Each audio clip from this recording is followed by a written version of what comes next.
Bien, ce soir, c'est le 6e cours. Ça chemine, ça avance. Puis, avant d'aller plus loin, vous vous souvenez du verset thème, le verset important? Malheureux?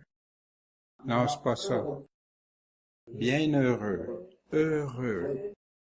Ceux qui entendent les paroles et qui écoutent et qui gardent les paroles de ce livre, de cette prophétie. Pourquoi? Parce que le temps est éloigné? Non, parce que le temps est proche. Fait que bienheureux est celui qui lit et ceux qui écoutent les paroles de cette prophétie et qui gardent les choses qui y sont écrites, car le temps est proche. Ah, Seigneur, bénis ta sainte parole et nos cœurs pour te suivre. Ce soir, on va continuer notre chapitre 9. La dernière fois, on avait commencé, on était arrêté à la 5e trompette. Ce soir, on va voir la 6e trompette. Et la 6e, puis une partie aussi du chapitre 10. Pas une partie, on devrait compléter le chapitre 10. Et prochainement, on aura aussi, pas ce soir, mais prochainement le chapitre 11, où là va débuter les 2 témoins. Et ainsi de suite, on va cheminer. On va voir les chapitres 9 et 10. Je vois qu'il y a une erreur, là c'est écrit 11, mais c'est le chapitre 10. On va voir les 7 tonnerres. On a 7 coupes, 7 trompettes, 7 sceaux et 7 tonnerres. Qu'est-ce que c'est? On va voir le mystère annoncé. Puis le petit livre ouvert. Fait qu'on a quand même plusieurs choses au menu ce soir, dont bien sûr la 6e trompette qui est pas négligée. Fait qu'on était rendu au verset 13, la Révélation, chapitre 9, verset 13.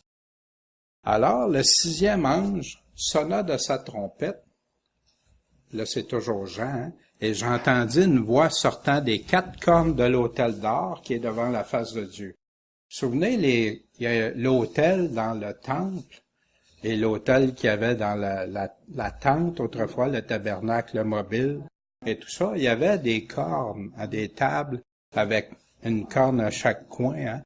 Et c'était l'autel pour les sacrifices. Ouais. Et c'est l'autel du sacrifice. Et vous vous souvenez aussi quand on a vu les martyrs ou le 5e sceau, ils étaient où? Sous l'autel. Il avait été mis en sacrifice pour leur foi en Jésus-Christ. Mais là, on parle de l'autel qui est devant Dieu, devant la face de Dieu. Fait qu'il entend une voix qui sort de là. Il nous dit pas c'est qui la voix, mais on peut s'en douter. On va voir si le texte peut nous éclairer. Laquelle dit au 6e ange qui avait la trompette, délie les 4 anges qui sont liés sur le grand fleuve d'Euphrate. Le fleuve d'Euphrate, on va voir ça sera pas long. Ça a une importance dans la Bible capitale. En passant, je sais pas si vous vous souvenez, dans Genèse, le jardin d'Éden était délimité avec le fleuve d'Euphrate.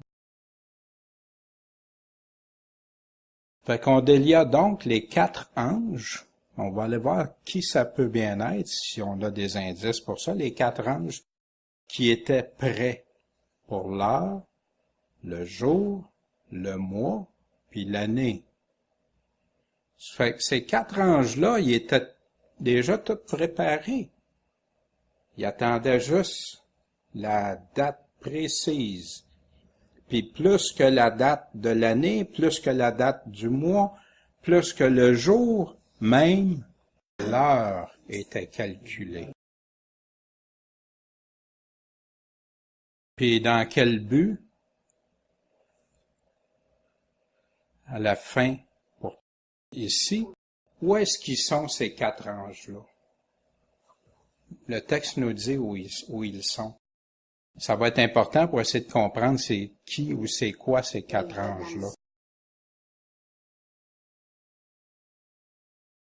Ils sont ils sont liés, ça veut dire qu'ils sont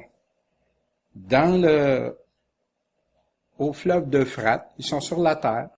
Ils sont pas ailleurs que là, ils sont sur la terre. Et ils attendent. Puis, qu'est-ce qu'ils attendent? Ils attendent qu'on les délie, Vous savez, des fois, on voit ça, hein, on a des animaux, des fois, puis ils sont attachés, puis ils attendent juste pour pouvoir sortir, qu'ils soient déliés, hein, détachés. Un chien, les animaux, hein, c'est ça. Je suis pas en train de dire que c'est des animaux, là, mais je fais une analogie, OK?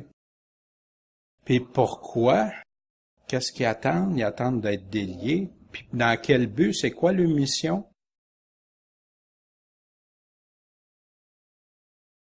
Le tiers de la terre. Fait que, il y a quelque chose... fait que ces 4 anges-là, retenez ça, ils vont tuer.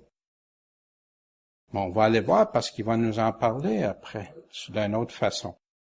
Les 4 anges, qu'est-ce que ça peut être? Le psaume 104, Dieu nous dit, « Il fait des vents ses anges, ses messagers. » Dieu peut prendre des vents et du feu brûlant ses serviteurs. Dieu, ses anges, ça peut être ce que lui décide d'envoyer comme messager. Si c'est une personne, c'est une personne. Si, vous vous souvenez, les pasteurs qui sont appelés des anges, des pasteurs qui sont appelés, comme on va voir quelqu'un qui était un non-croyant puis qui a été appelé le pasteur de Dieu. Et on va voir différentes choses. Fait que Dieu, il est le Tout-Puissant. Il décide qu'est-ce qu'il fait avec qui, puis comment, puis où il veut. C'est ça être Tout-Puissant, la transcendance de Dieu. Maintenant, on s'arrête pas à ça parce qu'on voit un verset qui dit ça, là. On va continuer. Feu, grêle et neige et vapeur, vent de tourbillon, vous faites quoi? Vous exécutez sa parole, au psaume 148:8. Dieu, il dit, qui dit de Cyrus, il est mon pasteur. Il accomplira toute ma volonté. C'est qui Cyrus? C'est un roi de Perse. C'est pas un juif. Il s'est pas converti au judaïsme. Mais il en fait son conducteur, son pasteur. Il accomplira toute ma volonté en disant à Jérusalem, sois rebâti au temple et tu seras fondé. Fait que Dieu décide encore qu'est-ce qu'il veut, quand il veut, puis il utilise. C'est lui qui est choisi. Vous vous souvenez, même Satan. Satan, il obéit à Dieu, il doit demander. Il fait pas ce qu'il veut, il est soumis à Dieu. Il y a juste quand Dieu délie, puis il dit OK, que là, il peut le faire. On se souvient toute l'histoire de Job, l'importance hein, pour Job. Puis ainsi a dit l'Éternel à son oint, Cyrus, celui qui a choisi, que j'ai pris par la main droite pour terrasser devant lui les nations et délier les ceintures des rois, pour ouvrir les portes devant lui, tellement qu'elles ne soient plus fermées. Fait que Dieu a béni Cyrus, tu fais ma volonté, Cyrus, puis tiens, moi je suis avec toi, puis tu vas vaincre. Comme il a fait avec Israël, comme il fait avec nous dans plusieurs situations de notre vie, puis il va aller au-delà. C'est moi qui ai suscité celui-ci dans la justice, puis j'aplanirai tous ses chemins. Fait que Dieu a conduit Cyrus à marcher dans les voies de Dieu, même si c'était pas un croyant au sens de « J'aplanirai tous ses chemins, il rebâtira ma ville et renverra mes captifs, sans rançon ni présent, dit l'Éternel. » Fait que librement, il renvoie, il libère. 4 anges, on voit ça vient à répétition dans l'Apocalypse. Il y a 3 passages. Après ça, j'ai vu les 4 anges qui se tenaient aux 4 coins de la terre. Puis qu'est-ce qu'ils font? Ils retiennent les 4 vents pour pas qu'ils souffrent de vent, tant qu'ils n'auront pas marqué. Après ça, je vis un autre ange qui montait du côté, tenant le sceau du Dieu vivant, et cria à grande voix aux 4 anges qui avaient reçu pouvoir de nuire à la terre et à la mer. Tantôt, on voyait que ça pourrait être aussi bien du feu, que ça peut être de la puissance, que ça peut être ce que Dieu décide d'utiliser pour ça. Parce que je sais que des fois, on se creuse beaucoup la tête à propos des anges, mais les anges, c'est des messagers. Ça peut être des esprits que Dieu envoie. C'est plein dans la Bible aussi. La Bible dit pas juste que c'est les anges, il dit qu'il peut utiliser qu'est-ce qu'il veut comme messager. Autant des personnes que des... Puis, disant au 6e ange qui avait la trompette, délie les 4 anges qui sont liés sur le grand fleuve d'Euphrate. Ils sont liés là, ils sont attachés là, ils peuvent pas bouger, ils sont en stand-by, ils peuvent pas faire ce qu'ils veulent, mais là, ils vont être relâchés. Là, ça s'en vient. Le fleuve d'Euphrate, c'est un grand fleuve. Ça mesure 2700 kilomètres de long.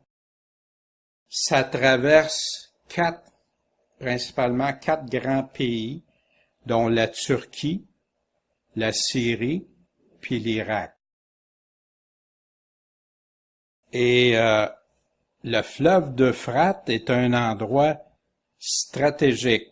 La Turquie a fait des barrages pour réduire l'eau, puis même durant la guerre, ils ont réduit 1/3 d'eau, ça a causé des problèmes aux autres pays.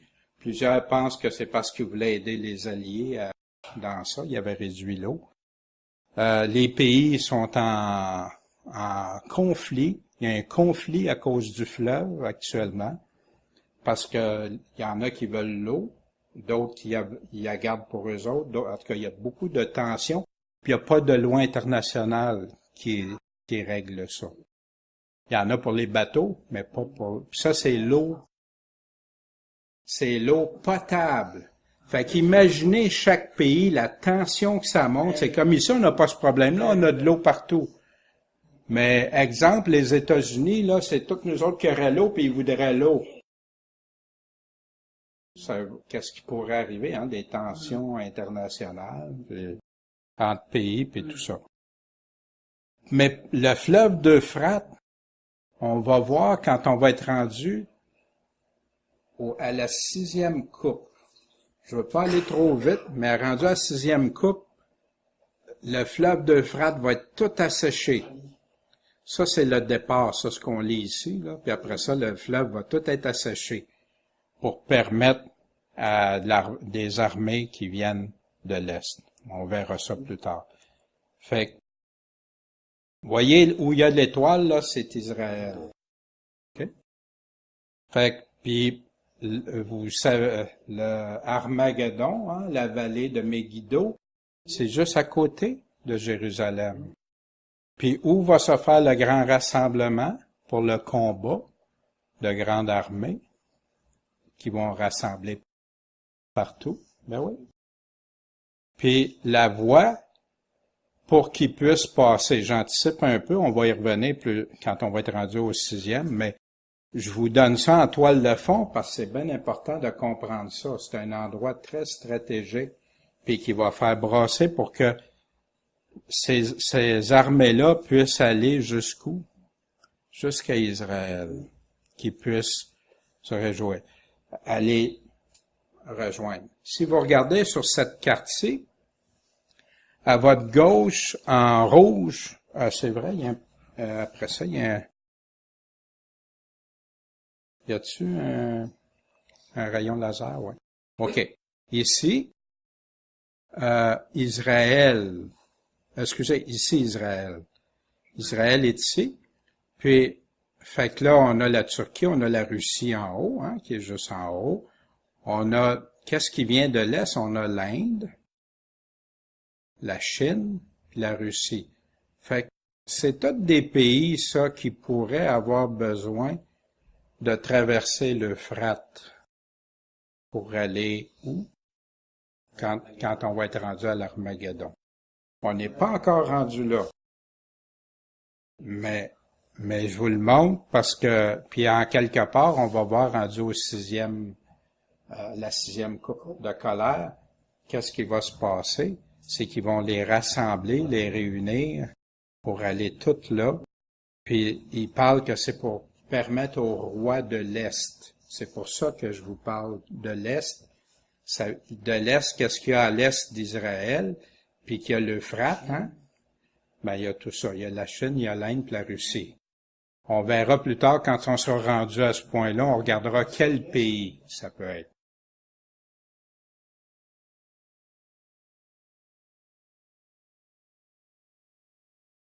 Et le nombre de l'armée à cheval était de 200 millions. Trouvez-vous ça étrange? Il parle des 4 anges, puis là, il continue, les 4 anges et le nombre de l'armée à cheval, c'est 200 millions. C'est possible? C'est possible? C'est possible, on parle de chevaux, on donne d'autres descriptions pour des chevaux, on va regarder ça ensemble. Qu'est-ce qu'il y a de spécial ici? Il parle de 4 anges, puis tout d'un coup, il parle plus, les 4 anges, c'est devenu une armée de 200 millions. Voyez-vous, c'est ça, le texte nous amène à ça.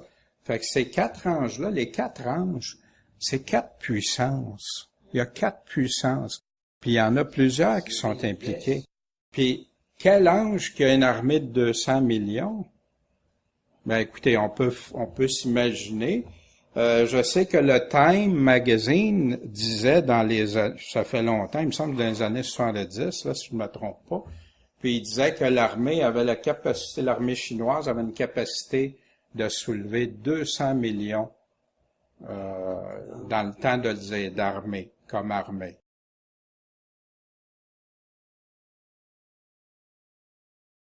Vous savez c'est quoi ça? Ah, chinois. Ça c'est les cadets, ça. C'est des cadets. Il y en a ils sont tous une armée. Puis il n'y a pas juste, puis ils sont prêts à toutes sortes de situations. En Chine, là, on pense, il y a de la neige, il y a toutes les conditions, il y a le mur de Chine, etc. Ils sont prêts à toutes sortes de situations. Maintenant, je vous présente la Chine là, parce que c'est beaucoup de commentateurs aussi pensent que c'est ça, à cause des rois de l'Est. Moi, je reste ouvert, tant que j'aurai pas confirmé avec la parole s'ils nomment les pays et tout ça, ailleurs, parce qu'ailleurs, il y a des croisements, des recoupements avec les parallèles, mais on sait que ça vient de l'Est qui vont arriver là. Puis, je vois aussi dans la vision, avec cette armée-là, ces 4 anges et 200 millions de soldats-là, je vois ça aussi, les chevaux, puis ceux qui étaient montés dessus avaient des cuirasses de feu, d'hyacinthe et de soufre. On va aller décortiquer ça. Puis les têtes des chevaux étaient comme des têtes de lion. Puis de leur bouche sortait du feu, de la fumée puis du soufre. Bon. OK. Qu'est-ce que ça peut bien être? Connaissez-vous un animal qui ressemble à ça?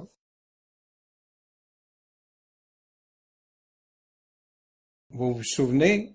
Ouais, mais Jean, là, il décrit ce qu'il voit. Mais il décrit avec quels mots? C'est toujours ça, les mots du temps. Les mots connus, mais dans la grâce de Dieu, que ces mots-là, aujourd'hui, nous autres, en ayant la connaissance, puis en ayant vu des choses, on peut associer. Ce qu'il faut faire attention, c'est de sauter trop vite aux conclusions, puis dire tout de suite, c'est ça. Mais c'est pour ça qu'on a besoin. Mais si je regarde ça, j'ai-tu un cheval? Ça existe-tu un cheval qui vont avoir des cavaliers dessus qui ont des cuirasses de feu ou de couleur feu, d'hyacinthe, de soufre? Puis ces chevaux-là, leurs têtes, c'est comme des têtes de lion.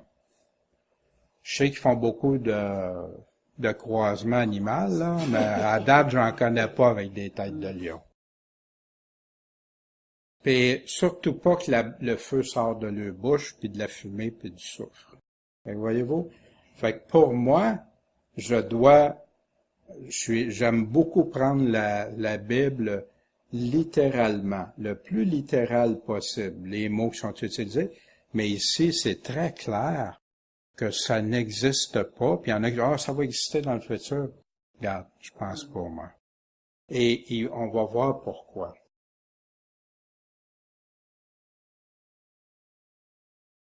La troisième partie des hommes, vous vous souvenez, il disait que leur mission à ces 4 anges-là, à ces 200 millions de soldats-là, c'est quoi?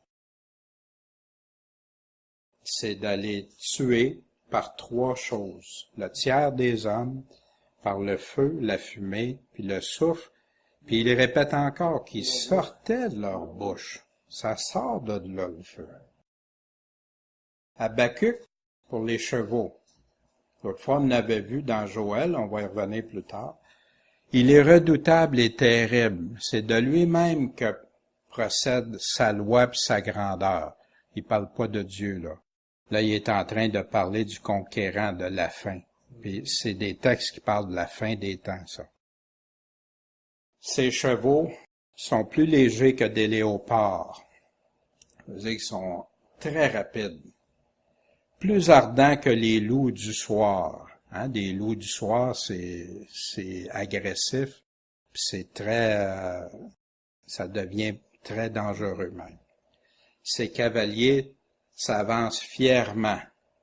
Ils sont sûrs d'eux autres. Ces cavaliers viennent de loin. Puis qu'est-ce qu'ils font? Ils volent comme l'aigle qui font sur sa proie. Fait voyez-vous, et on parlait la dernière fois des sauterelles qui pouvaient se déplacer. Là, on parle des chevaux. Puis Dieu se sert de ça. Les chevaux représentent une puissance. Les chevaux représentent un moyen de transport. Et dans ce temps-là, une automobile, un avion, un hydravion, je ne pouvais pas décrire ça. Tous, ils viennent pourquoi? Pour la violence. Leurs faces sont tendues en avant, puis amassent les prisonniers comme du sable. Puis on a d'autres passages qui nous parlent de ça. L'Antéchrist va faire ça dans Daniel 11, il nous parle de ça. Ce peuple se moque des rois, et les princes sont l'objet de ses railleries. Il se rit de toutes les forteresses. Il amoncelle la terre, puis il s'en empare. Il fait la conquête partout. Il va remporter, il s'en va en conquérant, il s'en va vaincre, puis conquérir, puis remporter. Alors il traverse comme le vent, et il passe outre tout droit, et se rend coupable, parce que sa force est son Dieu. C'est « moi je suis mon Dieu ». Ça vous rappelle-tu quelqu'un, ça? Je serai semblable au Très-Haut et tout. Voici une des propositions. Et en passant, si on n'est pas d'accord, c'est correct, là, c'est pas. Moi, je vous présente où j'en suis venu avec ces chars-là, puis le feu qui sort, puis c'est pas fini, on va continuer. Pour moi, je trouve que ça représente très bien des chars d'assaut, sans être un char. En passant, il y en a des extrêmement modernes, genre peut-être qu'on va en voir quelques-uns, là, mais c'est rendu que ça évolue tellement rapidement. Puis tu as des choses de combat qui sont même en genre de bois, un bois ultra résistant, très fort, etc. Du feu, on dit que de leur gueule sort du feu, du soufre, puis de la fumée. Qu'est-ce qui sort de la gueule d'un canon? Si ce n'est du feu, du soufre, puis de la fumée. Du feu, du soufre, de la fumée. Et ça, c'est en action, bien sûr. T'en as de toutes les puissances, les calibres et tout ça. Et c'est très, très puissant. Car leur puissance à ces 200 millions-là était où? Dans leur bouche. La bouche, c'est en avant. Et leur queue était semblable à des serpents. Il dit pas c'est des serpents, hein, toujours vous vous souvenez comme ou semblables. Et elles avaient des têtes par lesquelles elles nuisaient, ou elles détruisaient, ou elles tuaient. Dans ce cas-là, ils tuent. Fait que nuire, c'est quoi? C'est tuer, là. C'est par ça qu'ils vont tuer. Fait que, tête de serpent. On voit un peu la forme, hein, d'une tête de... Pourquoi il dit la tête d'un serpent?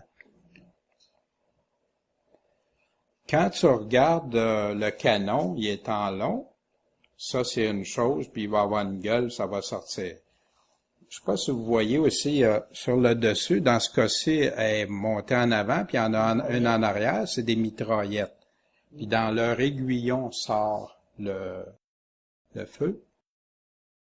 Il parle aussi de ceux qui sont montés sur les chevaux. Il y a des personnes sur les chars d'assaut. À toutes les fois que vous voyez des images qui arrivent, il y a des personnes qui sont là, qui sont dessus. Quand ils sont en plein combat, par contre, ils vont se cacher à l'intérieur pour pas se faire abattre, bien sûr. Ça ici, c'est un modèle avec lance-flamme. Il y en a avec des produits chimiques. Il y en a avec des bombes, il y en a des roquettes, tout ça. Maintenant, revenons avec le cuirasse, couleur de feu, ou de feu. Ça vient, le mot, en passant, c'est brillant comme du feu, ardent. C'est le mot grec pourinos, hein, qui veut dire couleur de feu. C'est utilisé une seule fois et c'est dans l'Apocalypse, au chapitre 9, verset 17, celui qu'on vient de lire. Couleur de feu, hein, ça peut être rouge, un peu orangé, rouge, c'est la couleur du feu. Couleur d'hyacinthe. Hyacinthe, en passant, jacinthe, c'est de la même racine, hein, jacinthe, hyacinthe et tout ça. C'est les fleurs, les jacinthes bleues, et tout ça. Fait que pierre précieuse, de couleur incertaine peut-être, un saphir de couleur bleue. Il est possible que ce soit l'opale et l'ombre. Et ça, pour moi, et ça, c'est une interprétation d'un dictionnaire, là, d'un des dictionnaires grecs, celui de Strong, par Louis II. Mais la couleur, si elle serait opale ou ambre, ça reviendrait au jaune. Fait qu'il se répéterait pas deux fois la couleur jaune. Fait que c'est pour ça que pour moi, c'est le bleu. Couleur des fleurs, hein, bleu, des pierres précieuses. Puis la couleur du soufre. Puis en passant, je suis pas tout seul, la grosse majorité s'entend sur ça aussi, là. La couleur soufre, de soufre sulfureux. Quelle couleur que ça a, là, du soufre? Ça, c'est jaune soufre. OK? Des fois, tu vas le voir un peu plus pâle, un peu plus jaunâtre, mais ça, l'original, c'est la couleur soufre. Fait que, ouais. Les cuirasses sont des couleurs. Fait que, couleur de feu, couleur d'hyacinthe, couleur de soufre, puis couleur de feu. Fait que si on regarde ça, y a-t-il une armée ou peut-être 3 armées qui vont être ensemble puis qui vont avoir ces couleurs-là? Ça, c'est une grande possibilité. Puis je vais faire attention parce qu'il y en a des uniformes, je vais vous en montrer, qui pourraient correspondre à ces couleurs-là. Ça veut-tu dire que c'est eux autres? On ne le sait pas encore. OK, puis ça serait hasardeux de dire, ben, ça va être exactement eux autres tout de suite, à moins de pouvoir l'appuyer par des passages bibliques très clairs. Ça ici, ça c'est les couleurs. Vous savez quel pays, ça, ces couleurs-là? Ils ont fait ça au festival militaire. C'est en Chine. C'est des couleurs que la Chine utilise beaucoup, ça. Surtout le jaune et le rouge, puis ça faisait partie de leurs anciens drapeaux de République. Ici, ça, c'est des nouveaux uniformes russes. En passant, en tenue de combat et ils ne devraient pas porter des ceinturons comme ça, là, de travers, là, comme des brigadiers. Mais ça donne une idée. Voyez-vous, qu'est-ce que ça pourrait avoir l'air, un uniforme? Ou ça peut être cuirasse aussi, peut servir soit d'uniforme ou blindé. Ça, c'est des Russes. Hein, regardez les couleurs, du bleu, du rouge, du jaune encore. Mais en passant, c'est pas des uniformes de combat, c'est les uniformes. J'ai sorti des uniformes aussi, regardez. Voyez-vous, des uniformes qui pourraient... Il y a combien de couleurs, celle-là? 1, 2, 3 couleurs. Puis ça pourrait servir en dessous avec des vestes par balles, comme une cuirasse ou autre, etc. Fait que j'ai sorti des exemples comme ça, mais je vous dis pas que c'est ça, là. Mais pour donner exemple que, OK, ces personnes-là qui vont monter ces chevaux-là vont avoir des couleurs, puis on sait maintenant les 3 couleurs qu'ils vont avoir. Ça ici, j'ai fait une comparaison parce que ça me chicotait. Vous vous souvenez, la dernière fois, on a vu les sauterelles qui avaient la forme des sauterelles, puis qui étaient des chevaux, hein, la trompette. Puis là, la 5e, puis la 6e. C'est facile parce qu'ils sont sur la même page, ils sont un en haut de l'autre, la 5e, puis après la 6e. Fait qu'on peut vérifier ces choses-là. Fait que pour la 5e trompette, il compare ça à des sauterelles, des formes de sauterelles. Hein? Une forme de sauterelle, c'est allongé. Après ça, il dit que c'est des chevaux, puis ils ont une force, il y a des bruits. La 6e trompette est décrite comme des chevaux aussi. La 5e trompette, des queues de scorpions. Ils ont des queues comme des scorpions, puis c'est dans leur queue qu'ils vont nuire, qu'ils vont faire tort. Ils ont du poison dans ça. C'est du toxique, des produits toxiques qui fait que les personnes, pendant 5 mois, ils veulent même en mourir, puis la mort s'en va d'eux autres. Pour la 6e trompette, ils décrivent avec ces chevaux-là avec des têtes de lion, puis des queues de serpent. Puis, eux autres, au lieu d'avoir du poison, c'est quoi qui sort? C'est du feu, du souffle, puis de la fumée. Quel qui est pire que l'autre? L'autre, en tout cas, les gens ne semblent pas en mourir. Ils en meurent sûrement éventuellement, là. Puis l'autre, ça tue 1/3 des personnes. Les sauterelles, c'est nombreux. Ils donnent pas le nombre, par exemple, mais c'est très nombreux. Puis pour la 6e trompette, en passant, l'apôtre Jean, il dit, et j'en entendis le nombre. Il l'a entendu, fait que c'est clair que c'est 200 millions. Jean, il n'aurait pas pu compter non plus, hein, 200 millions. On va essayer de compter 200 millions. Il l'a entendu, puis on y a dit, on a confirmé que c'était une armée de 200 millions. Il y avait même pas il y avait peut-être ça 200 millions sur toute la terre dans le temps de Jean. Fait que, là, une armée. Puis ils vont tuer 1/3 de la terre en plus. Fait que ça veut dire qu'il y en a plein d'autres aussi, il n'y a pas juste ces 200 millions.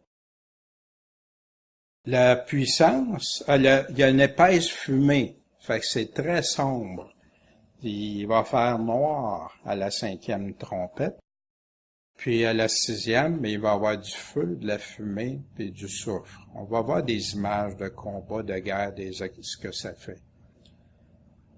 La 5e trompette, puissance de nuire, elle est où? Dans leur queue.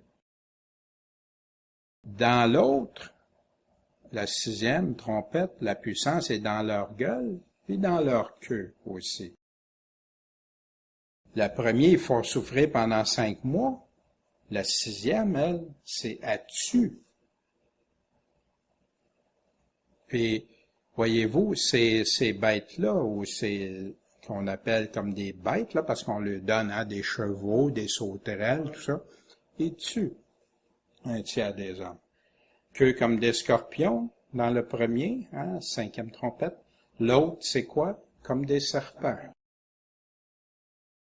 Le premier, le puits est délié. Le puits de l'abîme délié. L'autre, les 4 anges sont déliés. Les 2 ont des cuirasses. Puis les 2 sont bruyants. Il y avait d'autres caractéristiques, mais voyez-vous quand on examine ça, il y a pas mal de correspondance. Hein? Mais on voit que ça augmente d'un cran, là. Tu sais, ça augmente d'un cran, puis ça s'en va. Puis en passant, tout ce qu'on va voir, là, ça s'en va toujours en s'amplifiant. Puis imaginez, quand vous vous souvenez de Jean quand il a dit pour la 5e trompette, voici, le premier malheur est passé. Mais il en vient 2 autres malheurs. Et je ne sais pas qu'est-ce que ça vous dit, ce tableau-là, si ça vous est utile.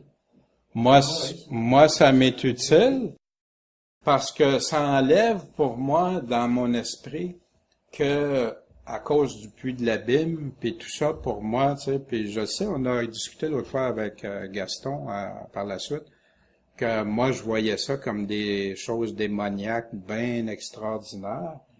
Mais après ça, quand tu regardes ça, il utilise pratiquement les mêmes choses. Il va s'agir, après ça, on va aller identifier. Quand on va être rendu au chapitre 20, on va aller identifier l'ange de l'abîme, parce qu'on y revient à l'ange de l'abîme, Abaddon, Apollyon, puis tout ça. On va y revenir, mais à ce moment-là. Ça, c'est quand il y a des combats, hein. Ça en est de la fumée ici. Ici, ça, on voit ça à la télévision à peu près tous les jours, hein. La fumée, du soufre, du feu. Ici, hein, des personnes qui en pleurent, tu sais, qui voient le ville qui vient de se faire bombarder, des colonnes de fumée. Des colonnes de fumée qui s'élèvent dans le ciel de Tripoli après un bombardement de l'OTAN. Fait qu'ici, c'est pas nucléaire ni de la guerre. Ça, c'est un volcan en éruption, hein, c'est un trou bien profond qui sort de la terre et qui envoie dans le ciel. Ce que vous voyez, le champignon là, jaune, là, ça c'est du nucléaire, ça. L'autre, c'est une colonne de fumée. Voyez-vous, les sauterelles qui sortent, là, j'ai pas été capable de faire des dessins pour ça.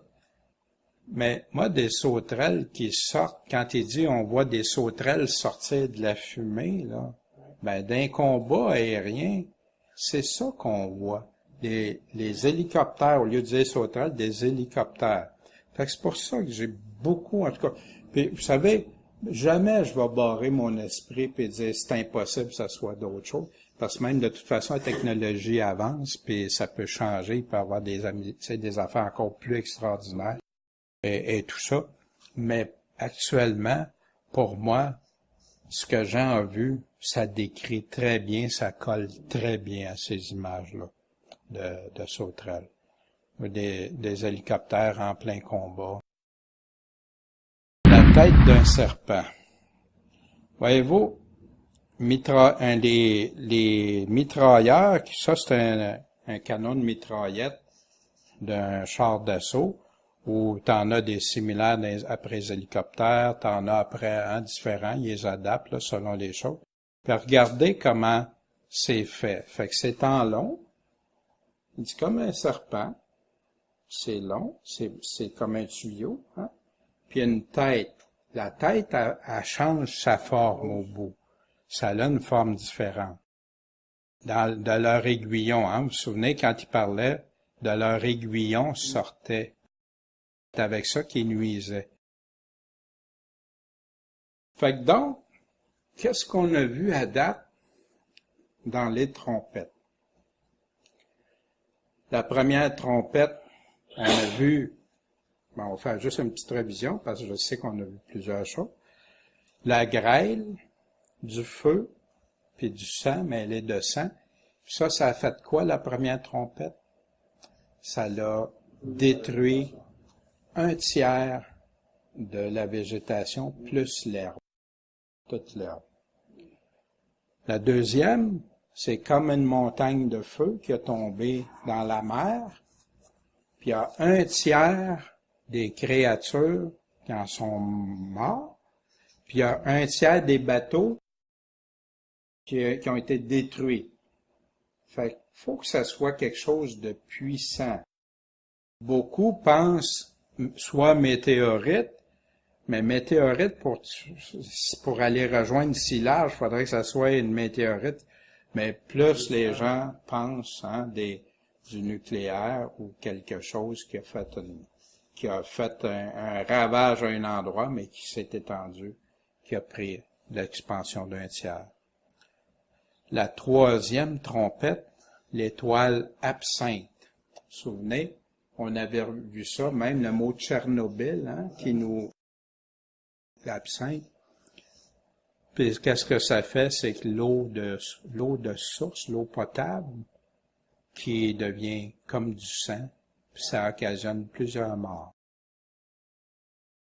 La quatrième trompette, il y a un tiers de la lumière du soleil, de la lune, des étoiles qu'on voit plus. Il y a un tiers, ça perd un tiers de force de sa clarté. Fait que ça, c'est fort possible s'il y a eu quelque chose de nucléaire. Vous vous souvenez tantôt? Un des choses, là, quand il y a des explosions, soit nucléaires ou des choses de ce type-là, ça l'assombrit. Ça monte un nuage, là. J'ai des vidéos de ça parce que dans le temps, je l'enseignais pour les gens comment se préparer puis tout ça. Puis ce nuage-là, là, prend une expansion immense, fait un gros champignon, là. Puis en dessous, là, t'as plus de lumière. Tu vois plus, là. C'est sombre. C'est comme une journée avec des gros nuages, mais encore pire. Après ça, la cinquième,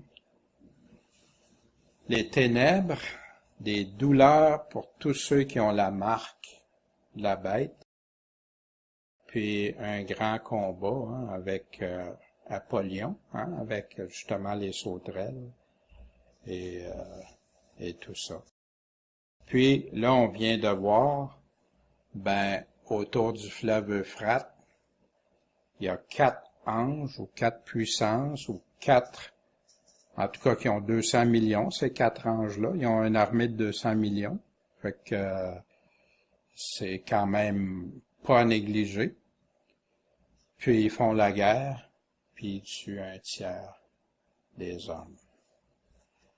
Fait que ça, c'est la 6e trompette. Il va rester la 7e, mais ça, on voit pas ça ce soir. Puis la 7e, elle est très particulière. Mais on va avoir une petite partie à soir. Ça nous prépare à ça. Puis il y en a beaucoup qui le regardent. Continuons. Fait que là, on revient au chapitre 9 de l'Apocalypse. Là, on a vu du verset 13 au verset 19. C'est ça qu'on a parlé. Là, on va aller voir le verset 20. Mais le reste des hommes, c'est quoi le reste des hommes? Les 2 tiers qui restent, à part l'armée des 200 millions, là, probablement, qui n'ont pas été tués par ces plaies. Oh, ces plaies. Fait que là, il me parle plus juste de la 6e trompette, voyez-vous? Ces plaies, parce qu'il n'y a pas eu juste la 6e. La 6e, il a tué un tiers, mais ces plaies, ça peut vouloir dire les autres qu'il y a depuis le début. Ne se repentit pas des œuvres de leurs mains, pour pas adorer les démons, les idoles d'or, d'argent, de cuivre, de pierre, de bois, qui peuvent ni voir, ni entendre, ni marcher. Fait que Dieu a ouvert les sceaux qui devraient réveiller plusieurs, même au 6e sceau. Vous vous souvenez qu'est-ce qu'il disait? La colère de Dieu qui s'en vient, cachons-nous d'un rocher, puis tout ça. Puis après ça, le septième sceau qui rouvre, qui donne les trompettes, parce que les trompettes, c'est après ça. Ces trompettes-là arrivent, puis ces hommes-là, hommes et femmes, enfants, au lieu de se repentir, ils continuent. Là, dans cette première partie-là, il parle d'idolâtrie. Ça veut dire que le monde va être pris dans un système mondial d'idolâtrie.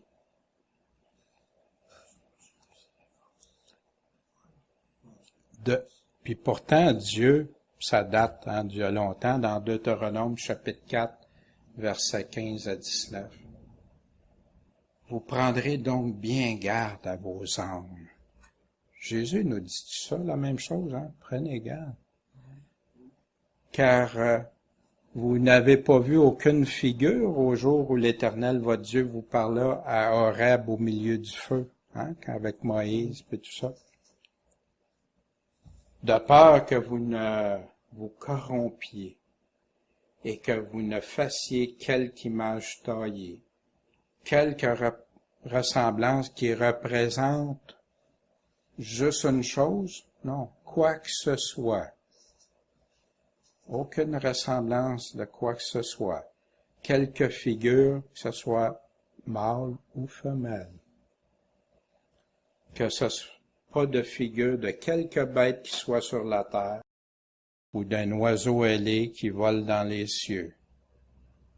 Pourtant, on en voit plein. Plein. On les voit dans des religions, mais on le voit aussi dans plein de choses, même dessinées avec des anges dessinés partout. Le culte des anges aujourd'hui, tu vois ça partout. Puis moi-même, je vois des fois en tout cas, moi, je suis pas capable, ou une image, tu sais, qui représente Jésus, je suis pas capable. Je peux pas. Puis vous savez, les films bibliques avant, ils montraient jamais le visage de Jésus. C'était toujours de dos, tout embrouillé, où il s'arrangeait toujours. Que ce soit la figure d'un animal qui rampe sur le sol, la figure d'un poisson qui soit dans les eaux au-dessus de la terre. En passant, c'est tous des dieux, hein? Neptune, Jupiter, etc. Vous les avez tous dans ça. Pourtant, Dieu a dit non. De peur aussi qu'élevant tes yeux vers les cieux, puis en voyant le soleil, la lune, puis les étoiles, c'est beau, c'est merveilleux. Toute l'armée des cieux, que tu sois poussé à te prosterner devant eux autres. Parce que dans ton émerveillement, c'est là que tu es plus facile à être séduit. Et que tu ne serves ces choses que l'Éternel, ton Dieu, a données en partage à tous les peuples sous tous les cieux. Dieu l'a fait pour tout le monde. C'est de la création, ce n'est pas le Créateur. Mais qu'est-ce que dans l'Apocalypse, il nous dit? Les personnes adorent les créatures au lieu des créateurs qui peuvent même pas voir, entendre, ni rien. Ça sert à rien. Puis ça offense-tu Dieu? Il continue après, ils ne se repentirent pas, hein, Révélation 9, 21, ils ne se repentirent pas de leur meurtre. Ah, fait qu'ils font des meurtres, ils tuent. Ni de leurs empoisonnements, ou toxiques, ou pollution, mais ce que tu veux, ça s'inclut dans ça. Parce qu'il n'y aurait pas besoin de dire meurtre puis empoisonnement. Hein? Et quand on regarde nos sauterelles avec des produits toxiques, pour moi, ça en fait partie. Ni de leur impudicité. Hein? Fait qu'aujourd'hui, tu regardes ça, c'est l'impudicité ouverte, totale. Ni de leur larcin, leur crime, leur vol, leur fraude, des choses qui sont pas correctes. Fait qu'ils se repentent ni de l'idolâtrie, des choses contraires à ce que Dieu demande, ni de faire les mauvaises actions. Puis ailleurs, on le voit à la fin de l'Apocalypse, il répète aussi, s'il y en a qui veulent continuer dans celui qui veut se sanctifie encore plus, mais celui qui veut aller dans le mensonge, l'adultère, etc., tout ça, ben, le place est dans le lac de feu. Dans Jérémie 7, il parlait à Israël, « Ne vous livrez pas à des espérances trompeuses, en disant, puis je pense qu'il y a quelque chose, je le prends parce que je pense qu'il y a quelque chose pour l'Église d'aujourd'hui dans ça. C'est ici le temple de l'Éternel, le temple de l'Éternel, le temple de l'Éternel. Wow! Tout impressionné. Mais pourquoi qu'il parle d'espérance trompeuse? Si vous réformez vos voies et vos œuvres, si vous pratiquez la justice les uns envers les autres, si vous n'opprimez pas l'étranger, l'orphelin et la veuve, si vous répandez pas en ce lieu le sang innocent, et si vous n'allez pas auprès d'autres dieux, ça ressemble à ce qu'on vient de lire dans l'Apocalypse, pour votre malheur, puis il dit pour votre malheur, alors je vous laisserai demeurer dans ce lieu, dans le pays que j'ai donné à vos pères, d'éternité en éternité. Fait que Dieu est en train de parler à Israël. Si vous reformez vos voies, mais il parle d'espérance trompeuse. Qu'est-ce que c'est cette espérance trompeuse? Mais voici, au lieu de faire ça, vous vous livrez à des espérances trompeuses qui ne servent à rien. Quoi?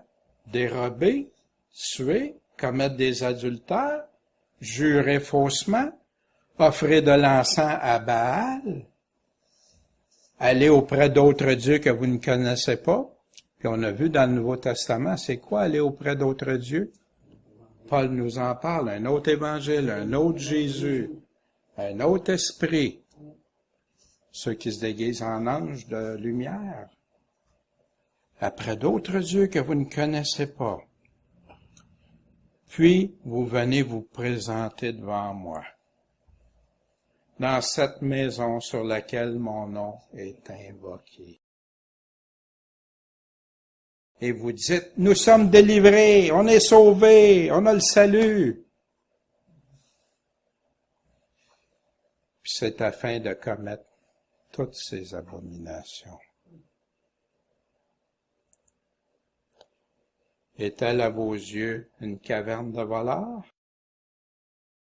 Cette maison sur laquelle mon nom est invoqué? Je le vois moi-même. C'est Dieu qui voit ça. Souvenez-vous, Jésus, quand vous en faites une caverne de voleurs. Et toi, n'intercède pas en faveur de ce peuple. N'élève pas pour eux ni supplication ni prière. Ne fais pas des instances auprès de moi, parce que je t'écouterai pas. Ne vois-tu pas ce qu'ils font dans les villes de Juda et dans les rues de Jérusalem?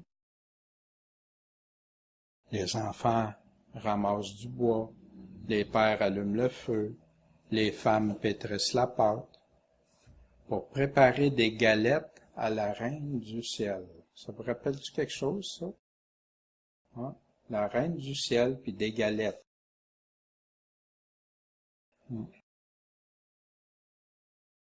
Puis il dit que ça, c'est faire des libations à d'autres dieux. Mais essaie d'expliquer ça. Moi, j'ai ma mère, là, elle comprend pas ça, puis vous l'entendriez, elle parle du Seigneur Jésus, de la Bible, elle parle de tout ça. C'est triste. Marie est très la reine du... Puis imaginez, puis la reine du ciel, il l'appelle la même chose, la reine du ciel. Incroyable, incroyable. Dieu appelle ça faire des libations d'autres dieux afin de mériter. Puis eux autres sont ceux qui font plaisir à Dieu. Il l'appelle même la mère de Dieu.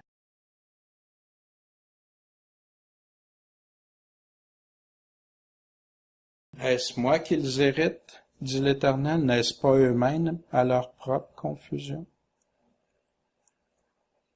C'est pourquoi ainsi parle le Seigneur l'Éternel. Voici ma colère et ma fureur se répandent sur ce lieu, sur les hommes et sur les bêtes, sur les arbres des champs et sur les fruits de la terre. Elle brûlera et ne s'éteindra pas. Ça vous rappelle-tu des choses? Ailleurs, on retrouve ça partout au travers. On vient d'en voir plusieurs passages dans l'Apocalypse qui parlent de ces choses-là. C'est triste parce que, voyez-vous, ça converge aujourd'hui vers une religion mondiale et qui emmène les gens dans des voies comme ça. Ainsi parle l'Éternel des armées, le Dieu d'Israël. Puis tout ce que j'ai lu tantôt, c'est qui dit ça? C'est Dieu. C'est pas un homme, c'est pas Jérémie, c'est Jérémie a retranscrit les paroles de Dieu. Ainsi parle l'Éternel des armées, le Dieu d'Israël. Ajoutez vos holocaustes à vos sacrifices, mangez-en la chair. Car je n'ai pas parlé avec vos pères, puis je leur ai donné aucun ordre. Le jour où je les ai fait sortir du pays d'Égypte au sujet des holocaustes et des sacrifices. Je ne vous ai pas parlé de ça. Mais voici l'ordre que je leur ai donné. C'est cela qui est important. Écoutez quoi? Ma voix, et je serai votre Dieu, et vous serez mon peuple. Ça vous fait pas penser dans Jean, Jésus dit, celui qui écoute ma voix et qui me suit, là, personne ne les ravira de ma main. Je vais être leur Dieu. Marchez dans toutes les voies que je vous prescris. Ben, toutes, on peut en mettre de côté une couple, là, c'est pas bien grave. Ben non. Toutes les voies que je vous prescris. Puis, en plus, Dieu, il dit-tu, afin que vous soyez heureux. Puis heureux peut inclure une partie sur la terre, puis toute la partie de l'éternité. Mais ils n'ont pas écouté, ils n'ont pas prêté l'oreille, ils ont suivi les conseils, les penchants de leur mauvais cœur. Ils ont été en arrière, ils ont été rétrogrades et non en avant. C'est ça. Fait que je croyais que ce passage-là, en faisant des recherches, était très approprié à décrire un mouvement qui est en train de se faire aujourd'hui, à tout universel et tout ça. Les ressemblances entre la 6e trompette puis Joël, vous vous souvenez, on avait vu ça la dernière fois. Et le 6e ange sonna de la trompette et j'entendis une voix qui venait des 4 cornes de l'autel d'or qui est devant Dieu. Puis dans Joël 2, sonnez de la trompette en Sion, faites-la retentir sur ma sainte montagne, que tous les habitants du pays tremblent parce que le jour de l'Éternel vient, il est proche. Fait qu'on sait que la trompette sonne, le jour de l'Éternel, il n'est pas encore arrivé, là. On est à la 6e trompette, puis il n'est pas encore arrivé, mais il est proche. Il s'en vient.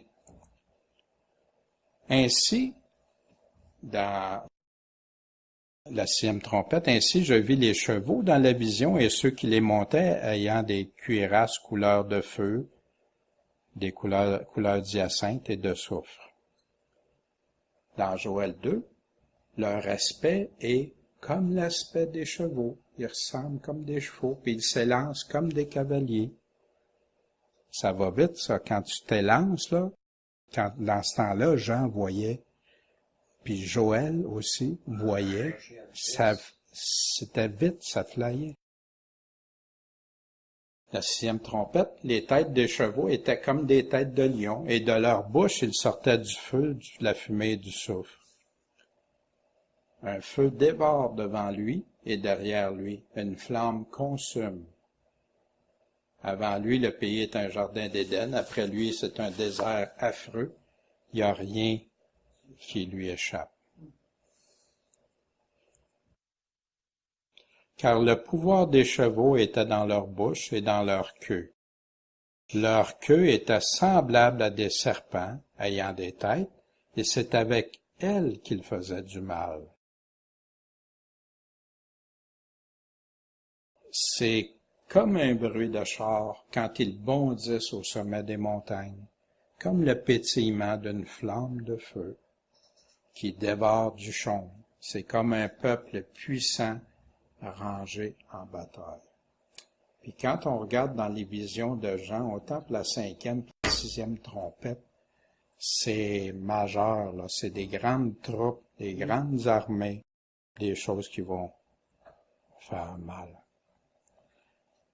Maintenant, on est rendu au chapitre 10. Est-ce que ça va jusqu'à maintenant? Ça a-tu du sens? Ça se tient-tu? OK. Révélation, chapitre 10, verset 1. Alors, je vis un autre ange puissant. Il y en a plein d'anges, qui descendaient du ciel. Il était environné d'une nuée, sur la tête duquel était l'arc-en-ciel. Son visage était comme le soleil et ses pieds comme des colonnes de feu. Ça ressemble beaucoup à une des descriptions, en tout cas, de Jésus. Maintenant, ce qui fait douter, c'est un autre ange. Fait que c'est pour de comparer Jésus à un ange. Quoique un ange, c'est un messager de Dieu. Mais en tout cas, je ne veux pas entrer dans ce terrain glissant-là. En tout cas, je sais une chose, c'est que ça va se faire par cet ange puissant-là. Puis il y a beaucoup de caractéristiques qui ressemblent à Jésus, mais il y a aussi des anges, des fois des archanges qui donnent une description similaire, fait que je ferai bien attention. Tant que j'aurai pas eu le temps d'approfondir ça vraiment partout. Là. Dans Daniel 10, c'est un passage parallèle un peu à ça, et le 24e jour du premier mois, j'étais sur le bord du grand fleuve qui est l'Hidékel. L'Hidékel qui est le Tigre qui est parallèle à l'Euphrate. Et je levais les yeux et je regardais, et je vis un homme vêtu de lin, dont les reins étaient ceints d'une ceinture d'or fin, d'euphase. Son corps était comme de chrysolite, son visage brillait comme un éclair, était brillant, comme dans l'Apocalypse. Ses yeux comme des lampes allumées, on dit que Jésus a des yeux de feu. Ses bras et ses pieds paraissaient comme de l'airain poli. Vous vous souvenez de ça dans le chapitre 1 de l'Apocalypse quand il décrivait Jésus. Et le bruit de ses paroles était comme le bruit d'une multitude. Il y avait une voix très puissante, très forte. Dans Daniel 12 aussi, et moi, Daniel, je regardais, voici deux autres hommes se tenaient debout. Un en deçà du bord du fleuve, puis l'autre au-delà du bord du fleuve. Et on disait à l'homme vêtu de lin, qui était au-dessus des eaux du fleuve, fait que c'est celui qu'on vient de regarder au chapitre 10, quand est-ce que ça va être la fin de ces merveilles? En passant, merveille, c'est dans le sens des affaires, je ne peux pas dire beau, là. Tout ce il est en train de tout y décrire, tout ce qui arriverait, puis même l'antéchrist, les trahisons, puis tout, là. Fait que ces merveilles, c'est des choses qui dépassent l'entendement. C'est plus dans ce sens-là que le mot merveille. Et j'entendis l'homme vêtu de lin, qui était au-dessus des eaux du fleuve. Il leva sa main droite et sa main gauche vers les cieux. Il a juré par celui qui vit éternellement que ça va être pour un temps, des temps et la moitié d'un temps. Souvenez-vous de ça quand on a vu ça, la description du temps, quand on a vu dans l'autre cours sur les prophéties, on avait tout revu ça. On va le revoir bientôt pour justement s'assurer qu'on a toute la même compréhension. Un temps, un an. Des temps, 2 ans, puis la moitié d'un temps, c'est 3 ans et demi, ou 42 mois, ou 1260 jours. Et que quand il aura achevé de briser la force du peuple saint, toutes ces choses seront accomplies. Puis si vous allez voir le chapitre 11, c'est justement, à partir du verset 21, il décrit toutes les actions pas toutes, mais une grande partie des actions de l'Antéchrist, ses conquêtes et tout ça. Les guerres qu'il va faire, puis de la trahison qu'il va s'entendre avec les traîtres de l'Alliance, puis etc., puis tout ça. Fait que là, il nous donne. Fait que est-ce que c'est le même? Moi, en tout cas, j'aurais besoin d'aller plus à profondeur pour aller examiner ça. L'Apocalypse, chapitre 10, au verset 2. Qu'est-ce qui fait penser plusieurs que c'est Jésus? C'est parce qu'il avait dans sa main un petit livre ouvert. Souvenez-vous, les 7 sceaux. Le livre a été ouvert seulement au 7e sceau. Maintenant, le livre est ouvert. Il a mis son pied droit sur la mer, puis le gauche sur la terre, avec son livre. Le petit livre ouvert, on retrouve ça dans Ézéchiel, chapitre 2, verset 7. Ézéchiel, aussi un autre grand prophète. Tu leur annonceras donc mes paroles. Soit qu'ils écoutent, soit qu'ils en fassent rien, car ils ne sont que rébellion. Mais toi, fils de l'homme, écoute ce que je vais te dire et sois pas rebelle comme cette maison rebelle. Ouvre la bouche et mange ce que je vais te donner. C'est ça qu'il va lui demander dans quelques instants. Alors je regardais, voici une main étendue vers moi qui tenait un livre en rouleau. Elle le déploya devant moi et il était écrit au-dedans et au-dehors. Vous souvenez-vous de ça? Et des lamentations, des plaintes et des gémissements y étaient écrits. Fait que voyez-vous le rouleau, là, le fameux rouleau, c'est pas pour des... c'est à partir de l'ouverture des seaux que ça brasse, puis que ça va mal sur la planète. Puis il me dit, « Fils de l'homme, mange ce que tu trouves. Mange ce rouleau et va, parle à la maison d'Israël. » Qu'est-ce que ça représente, manger? L'homme ne vivra pas de pain seulement, mais de toute parole qui sort de la bouche de Dieu. C'est notre nourriture. Et j'ouvris la bouche et il me fit manger ce rouleau. C'est symbolique, bien sûr, parce qu'il... Et il me dit, « Fils de l'homme, repais ton ventre et remplis tes entrailles de ce rouleau que je te donne. » Je le mangeai donc, et il fut doux à ma bouche comme du miel. Puis il me dit, « Fils de l'homme, rends-toi vers la maison d'Israël, et tu leur rapporteras mes paroles. » Fait que je voulais vous donner ça, ce contexte-là. On va continuer de lire dans l'Apocalypse. Il continue à dire aussi, là on est encore dans Ézéchiel, car ce n'est pas vers un peuple au parler inintelligible, qu'on comprend pas et à langue barbare, que je t'envoie, mais vers la maison d'Israël. Fait que vous le savez, je ne leur demande pas de parler en d'autres langues, là. Ils savent, ils connaissent. C'est pas vers de nombreux peuples au parler inintelligible, ça veut dire que tu comprendrais pas leur langue, là, je t'enverrais, ou ils comprendraient pas ce que tu dis, ou à la langue barbare, et dont tu ne puisses pas entendre les paroles que je t'envoie, Ézéchiel. Ceux-là, certainement, ils t'écouteraient si je t'envoyais vers eux. Ça vous rappelle-tu, ça? Avec les apôtres, puis à Paul aussi, à un moment donné, qui dit, ben, regarde, ils veulent pas Jésus la même chose. Il prêchait beaucoup de chefs religieux, de peuples juifs qui l'ont rejeté. Heureusement, il y en a beaucoup qui l'ont suivi. Puis après ça, ça a été vers les nations, avec des gens qui parlaient d'autres langues qui ont été envoyés. Là, on revient dans l'Apocalypse au chapitre 10, verset 3. Puis il cria à haute voix. Souvenez-vous tantôt la voix forte, fait que ça serait une des caractéristiques. Comme lorsqu'un lion rugit. Et quand il eut crié, les 7 tonnerres ont fait entendre leur voix. 7 tonnerres. Qu'est-ce que ça peut bien être?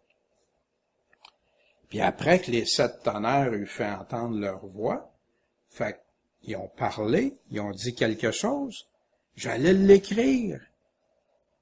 Mais j'ai entendu une voix du ciel qui m'a dit, scelle ou cachette les choses que les 7 tonnerres ont fait entendre et ne les écris pas. C'est la seule place que Dieu nous dit, non, ça, scelle ça. C'est pas pour tout de suite. Attends, ça va être plus tard. La seule verset, fait que les mystères de Dieu, ça pourrait n'être le seul, dans le fond, qui resterait. Puis que je pense qu'on va dévoiler au fur et à mesure qu'on va le savoir. Et l'ange que j'avais vu se tenant sur la mer et sur la terre leva sa main vers le ciel, comme dans Daniel. Il jurera par celui qui est vivant au siècle des siècles, comme dans Daniel tantôt, lequel a créé le ciel et les choses qui y sont, et la terre avec les choses qui y sont, et la mer avec les choses qui y sont, qu'il n'y aurait plus de temps. Ça veut dire qu'il n'y aurait plus de temps.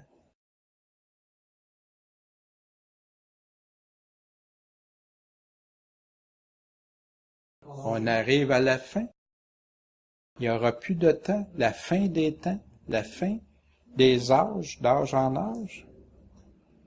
Mais qu'au jour de la voix du septième ange, remarquez ici qu'il ne dit pas le jour de la voix du septième ange, au jour, fait qu'il met des jours au pluriel. Vous vous souvenez, il y a même une trompette, que les effets de la trompette durent jusqu'à 5 mois sur les hommes. Le mystère, quand il commencera à sonner de la trompette, le mystère de Dieu sera accompli, consommé ou terminé, si vous voulez, comme il l'a déclaré à ses serviteurs, les prophètes. Qu'est-ce qu'il a bien pu dire à ses prophètes? Qu'est-ce qu'il a dit à ses prophètes? Quel mystère? Est-ce que Dieu a des secrets? Si la trompette sonne dans une ville, le peuple ne sera-t-il pas alarmé? S'il arrive un malheur dans une ville, n'est-ce pas l'Éternel qui l'a fait?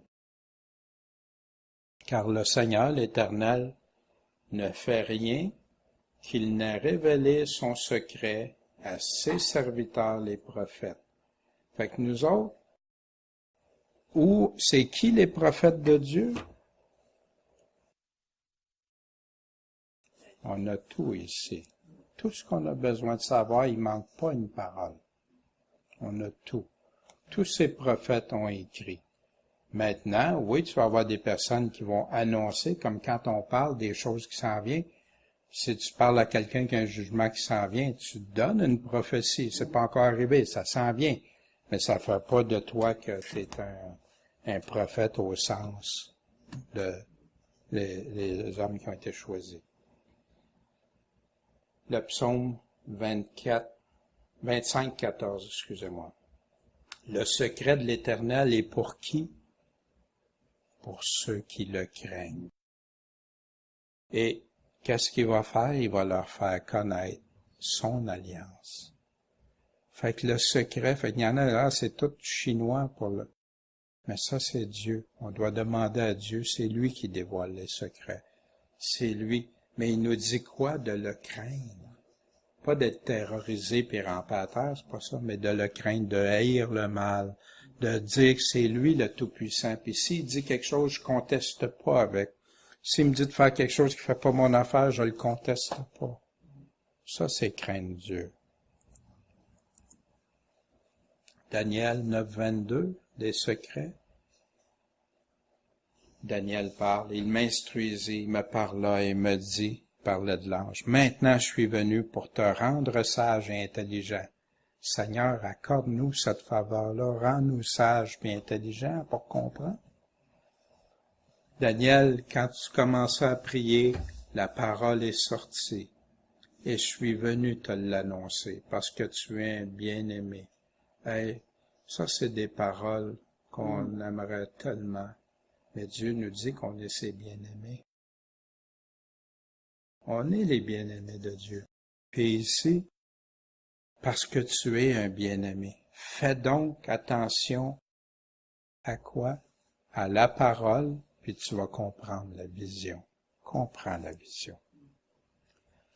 Dans l'Apocalypse 1.1, révélation de Jésus-Christ, qu'il a reçu de Dieu pour montrer à ses serviteurs les choses qui doivent arriver bientôt. Il veut-tu nous cacher des choses? Non. Il veut qu'on les connaisse, qu'on les sache. Pour ça, ceux qui les gardent, heureux, ceux qui les gardent. Écris les choses que tu as vues, celles qui sont, puis celles qui doivent arriver après. Pour qui? Puis pourquoi?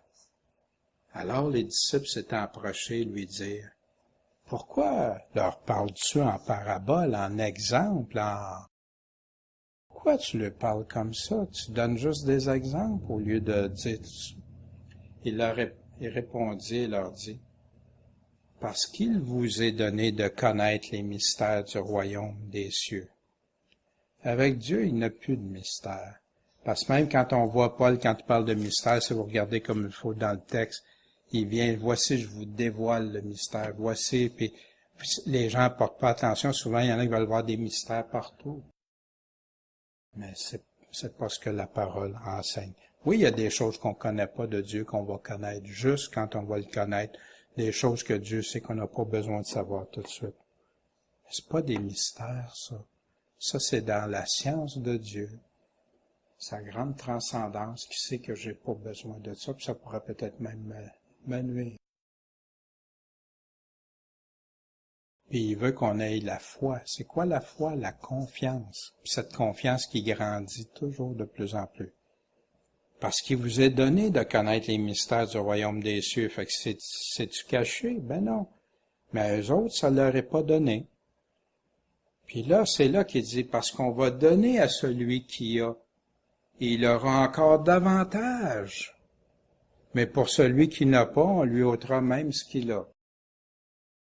Puis il parle de quoi, là? Il est en train de parler de connaissance, d'intelligence pour comprendre. C'est à cause de cela que je leur parle en similitude. Parce qu'en voyant, ils voient pas. Qu'en entendant, ils entendent pas, puis ils comprennent pas. Puis combien de fois qu'on essaye de partager les choses de Dieu avec des personnes, hein? Puis malgré tout, on en parlait ce matin, hein? Malgré tout, c'est triste. Mais c'est pour ça qu'on doit prier pour eux, être de bons exemples, de bons témoins, prier pour eux. Puis le jour où Dieu ouvre leur cœur, si c'est dans la volonté de Dieu, puis il ouvre le cœur, là on est prêt. Quelques exemples. Ce que Dieu nous dévoile. Eh oui, même dans l'Apocalypse, en partant, il dit, voici le mystère des 7 étoiles.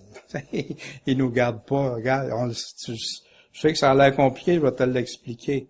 Puis il continue comme ça, la Babylone, pour Daniel, pour tous ses enfants, Dieu nous révèle si on manque de sagesse, on lui demande. Puis la sagesse vient de ce qu'on lit, ce qu'on entend, la foi vient de là, tout vient de là. Les proverbes sont là pour nous enseigner cette sagesse, si la Bible le dit elle-même. Et la voix du ciel, au verset 8, Apocalypse chapitre 10, verset 8, et la voix du ciel que j'avais entendue me parla encore et me dit, va, prends le petit livre ouvert qui est dans la main de l'ange qui se tient sur la mer et sur la terre. Fait que vas-y, comme il a fait avec d'autres prophètes. Je m'en allais donc vers l'ange et je lui dis, donne-moi le petit livre. Il m'a dit, ben prends-le, puis dévore-le. Dévore-le, mange-le, là, avec, hein, dévorer, ça veut dire quoi, hein? Avec appétit. Il va remplir tes entrailles d'amertume, mais il sera doux dans ta bouche comme du miel. Pourquoi ça va remplir les entrailles d'amertume? Parce que vous vous souvenez tantôt quand il disait le livre, c'était quoi? Des malheurs, des lamentations et tout. Et la parole de Dieu, quand tu es croyant, quand tu as la foi au Seigneur Jésus, tu vas lire des choses. Des fois, ça peut t'impressionner, puis même des fois, ça peut faire peur, des fois, tu sais, des craintes au début. Mais plus que ta confiance grandit en Dieu, moins tu as peur. Puis même les affaires, comme surtout dans les prophéties qui sont très puissantes, très fortes, tu viens à l'aimer. C'est comme du miel. Et tu t'habitues, puis Dieu te rend la paix, la confiance dans ça. Fait que ça reste doux comme du miel, mais ça veut pas dire que c'est pas amer, les choses qui vont se passer. Je pris donc le petit livre de la main de l'ange, et je le dévorai. Et il était doux dans ma bouche comme du miel. Mais quand je l'ai eu dévoré, mes entrailles ont été remplies d'amertume. Qu'est-ce que ça fait quand on mange quelque chose, hein? Ça nous semble bien bon, puis après on file tout l'estomac à l'envers. Hein? C'est ça qu'il vivait. du miel. Jérémie 15, 15. Tu sais tout, ô Éternel. Souviens-toi de moi, visite-moi, venge-moi de mes persécuteurs. Hein, ça va être la même chose que on l'a déjà parlé de ça. Rends-moi justice. Ne m'enlève pas en différant ta colère. Reconnais que je souffre l'opprobre pour toi. Qu'est-ce qu'il est en train de dire? Dieu, occupe-toi de mes ennemis, tout ça, mais soutiens-moi, visite-moi. On aime ça quand Dieu nous visite. Quand Dieu vient parler à notre cœur, notre esprit, par son Esprit Saint, nous rassure, nous console. Puis lui, ça va pas bien, là, vraiment pas bien, Jérémie. Reconnais que je souffre l'opprobre pour toi. Qu'est-ce qu'un véritable chrétien vit? Des persécutions, des troubles, mais pour qui? Si c'est pour lui-même, ça vaut pas la peine. Si c'est pour celui que tu aimes, wow! Lui, il voit tout ça, tu vois tout, tu sais tout, Éternel. Dès que j'ai trouvé tes paroles, je les ai dévorées, et tes paroles sont la joie et l'allégresse de mon cœur. Ça vous fait tout ça quand vous lisez la parole. Quand vous regardez, Seigneur, parle-moi, montre-moi aujourd'hui. Il y a des jours que ça va être amer.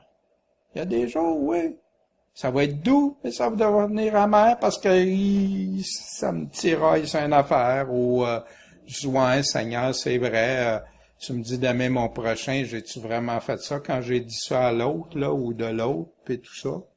Eh oui. Mais tes paroles sont la joie et l'allégresse de mon cœur. Pourquoi?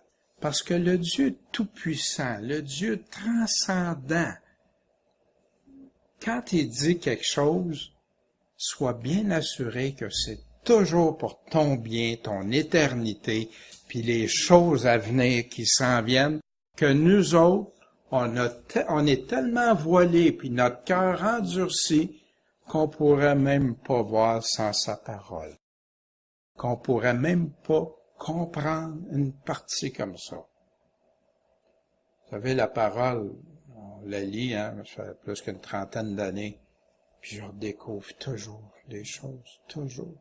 Jamais pour arriver au bout de la parole. Ah oui, il y a des passages qu'on connaît, qu'on applique, puis ça, heureusement, mais c'est toujours des choses que Dieu nous montre et nous aide à mettre en pratique surtout.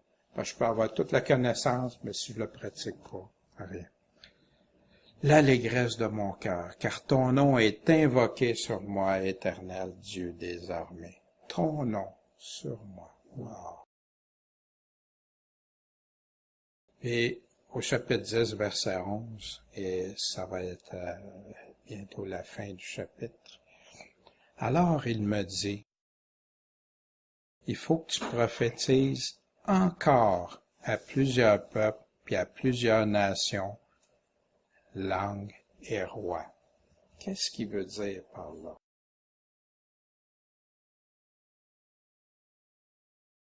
C'est pas fini encore. Il va y avoir plein de choses. On est rendu juste à la 6e trompette.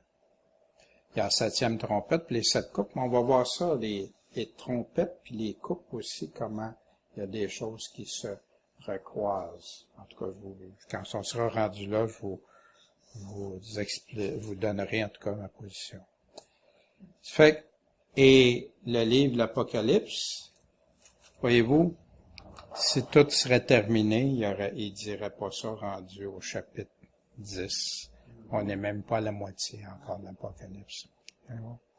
Puis il y en a qui disent que tout est arrivé. Il y en a qui ont la position de dire que tout est arrivé en l'an 70.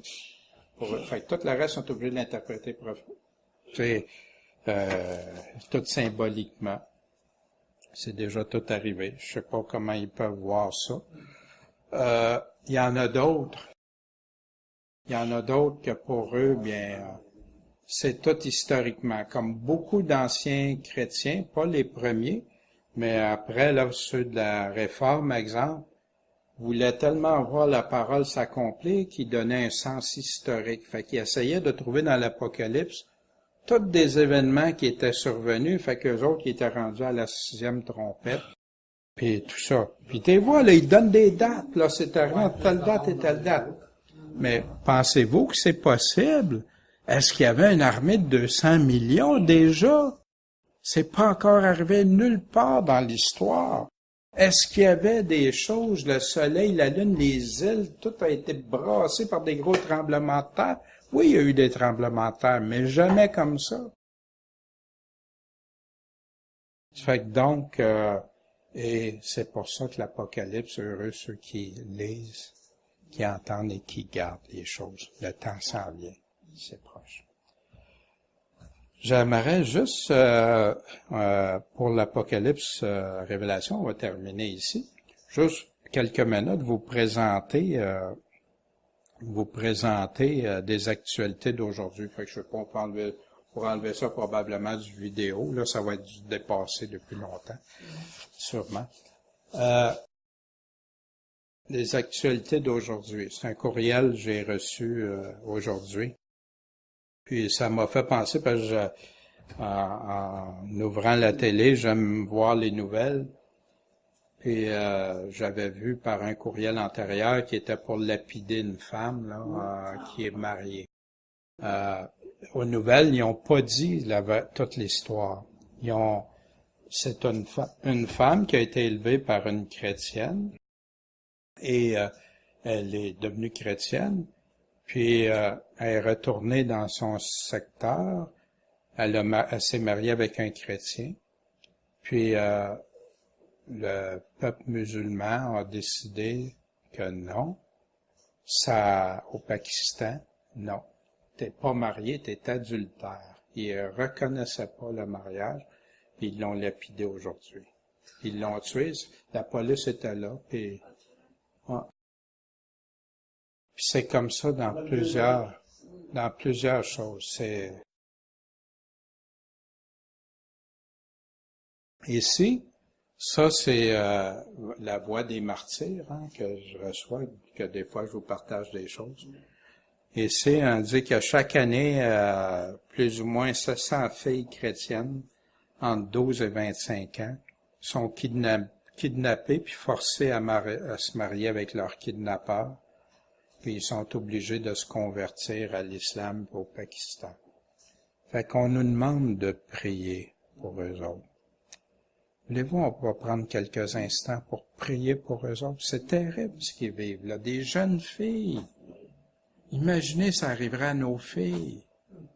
Ah, moi, ça vient me bouleverser.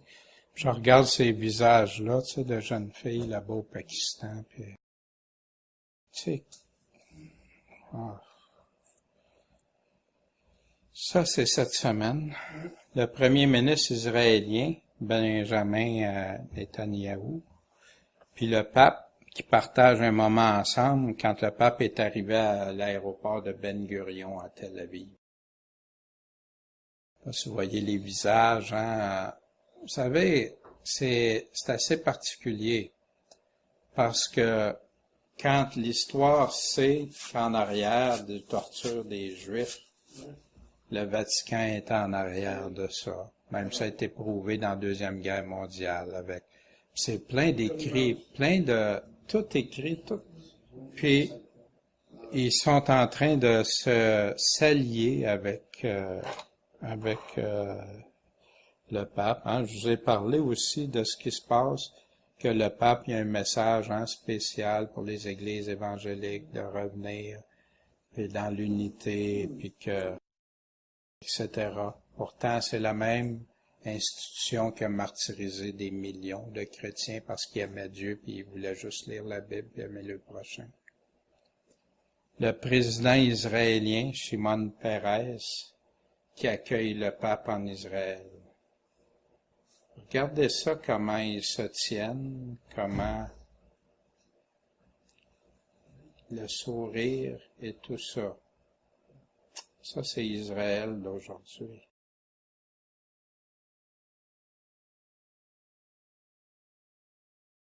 Toujours en blanc, vêtu de blanc.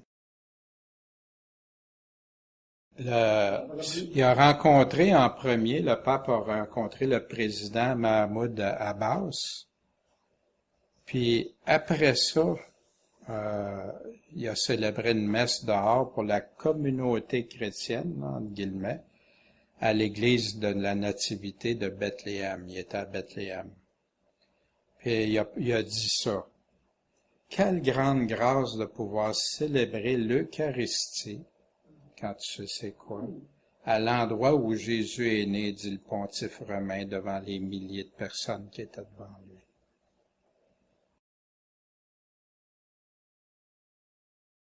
Ça, c'est foule de touristes, des chrétiens, des travailleurs, des Palestiniens qui accueillent le pape à Bethléem. Ils appellent ça le carré de la mangeoire, là, où est la mangeoire square, Manger Square. Regardez des foules en admiration. Un qui participait à la messe en plein air, à Bethléem, qui porte le T-shirt qui affiche le pape et le président palestinien. C'est étrange parce que le pape a été rencontré le président palestinien avant d'aller célébrer la messe. Puis après,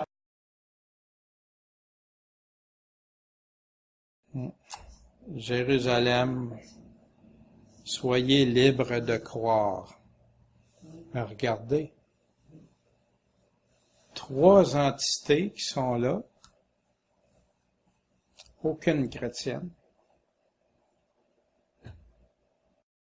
Un qui représente, soi-disant chrétien, l'autre des musulmans qui rejettent Christ, puis le peuple juif devant le mur des lamentations qui rejette également Christ.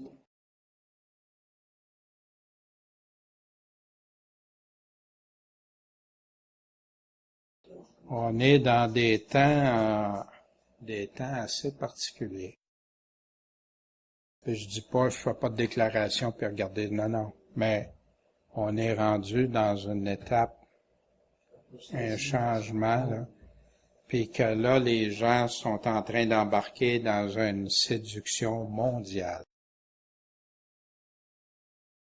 Parce que c'est comme impossible, là, surtout Israël, tu dis. Puis là, tu comprends pourquoi il y a plusieurs passages dans la Bible, dans l'Ancien Testament, qui dit qu'Israël, les abominations d'Israël, les fausses ententes, les fausses alliances, puis plein d'affaires, puis que ça va avec l'idolâtrie, puis avec toutes sortes de choses. On a vu tantôt vers quoi ça s'en vient. Les gens dans l'Apocalypse qui vont continuer leur idolâtrie, puis leur abomination devant Dieu. Fait que c'est triste, mais à la fois, c'est réjouissant. Pourquoi? Ah. Puis nous, comme croyants, c'est ce qu'on doit toujours regarder. On va voir plein d'affaires, puis il dit, puis il y a des passages qui parlent très clairement comment mon âme est lasse ou découragée de voir ce qui se passe. Mon âme est tourmentée de ce qui se passe, puis tout ça. Mais quand je me tourne vers toi, Seigneur, on a lu justement Saint-Henri, le dimanche, le psaume 34, avec plein de passages qui nous rédifient, puis savoir qu'on se confie au vrai Dieu. Celui que quand il parle, on sait que ça va être exactement comme ça. Pour aujourd'hui, pour demain, c'était comme ça hier, puis ça va l'être pour l'éternité. Quel grand Dieu on sert, puis qu'il n'y a rien qui cache à ses serviteurs. Il veut qu'on sache tout ce qu'on a besoin de savoir, puis avec ça, il va nous fortifier, il va prendre notre petit grain de moutarde, qui prend, puis qui fait quoi, notre petit grain de moutarde? Vous avez vu, un plant de moutarde? Wow! Ça fait un arbre, il y a même des oiseaux qui vont se mettre à l'abri.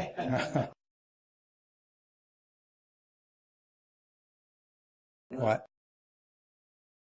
Fait que gardons tout ça. Fait que ce soir, c'est ce que j'avais pour vous à vous partager, à vous présenter.